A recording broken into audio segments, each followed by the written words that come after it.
Before those July 4th fireworks are sounding off, a record number of Americans are taking off for their holiday weekend destinations. You have to get out of the city, early enough or you'll never get out. Nearly 62 million people, according to AAA, getting behind the wheel and along for the ride. A likely long ride for anyone driving in the afternoon today or returning after Independence Day from holiday hotspots like Cape Cod, the Pocono Mountains, Las Vegas, and coastal cities Galveston and Savannah. You're going to be very frustrated. Drivers will find some relief at the gas pump, with the national average expected to dip to $3.15 Friday, the lowest level on July 4th since 2021, according to GasBuddy. Collectively, that's going to lead Americans to save $500 million between Thursday and Sunday compared to what they spent last year. But as the long holiday weekend kicks off, dramatic scenes in the skies. A flight returned to the St. Louis airport for an emergency landing after passengers reported smelling smoke after takeoff. On the East Coast, chaos on a runway in New Jersey. You need to make sure this runway is shut down. We just had 2 planes trying to land. Multiple people injured after a small plane on a skydiving trip crashed, with 15 on board, after the pilot reported engine trouble. Many patients that were coming out of the aircraft were covered in jet fuel. The official cause still under investigation. And in New York City, a dozen people were injured after 2 buses collided at the Port Authority bus terminal, temporarily shutting down the central hub for tourists and commuters. While Mother Nature is also taking a toll, more than 36,000 flights in the U.S. have been canceled or delayed since Sunday, according to FlightAware.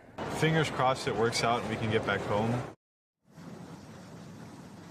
By the way, today and Monday will be the busiest days at the airports this holiday week stretch, with more than 50,000 flights scheduled for both of those days. And for the vast majority of people getting behind the wheel looking to cut back on spending, experts say spending an extra 10 to 15 seconds on planning could save you as much as $10 to $15 at the gas pump, with apps like GasBuddy and Waze directing you to the cheapest gas stations along your route. Peter and Laura, we'll take the savings where we can. Absolutely. Emilie, Ikeda, thank you. We want to bring Dylan in now with a look at the getaway forecast. Gorgeous behind Emilie there. Not going to be that way for everybody this holiday, huh? Yeah, but for the most part, I think a lot of folks will get to enjoy a really nice 4th of July weekend. We have spotty showers and storms. It's hot. It's humid. It's summertime after all. And we will see some of those storms pop up in the Northeast today. Right now, they're across upstate New York. We also have some scattered showers and storms down in the Texas area. We could see some delays as those storms fire up this afternoon and evening. So in New York, if you get hit with one of those storms, it could cause some minor delays. Chicago, Detroit, same thing with those pop-up storms.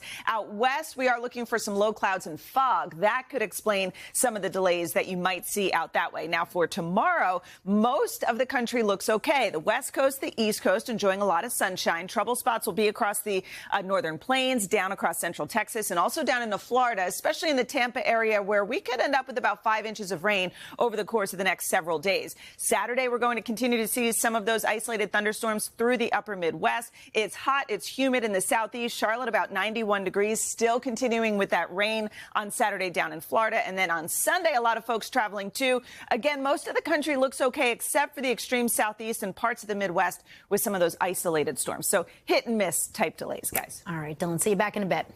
Hey, thanks for watching. And don't forget, you can catch the Today Show every morning on NBC or take Today when you're on the go. Just follow the Today podcast on Apple Podcasts, Spotify, or wherever you listen.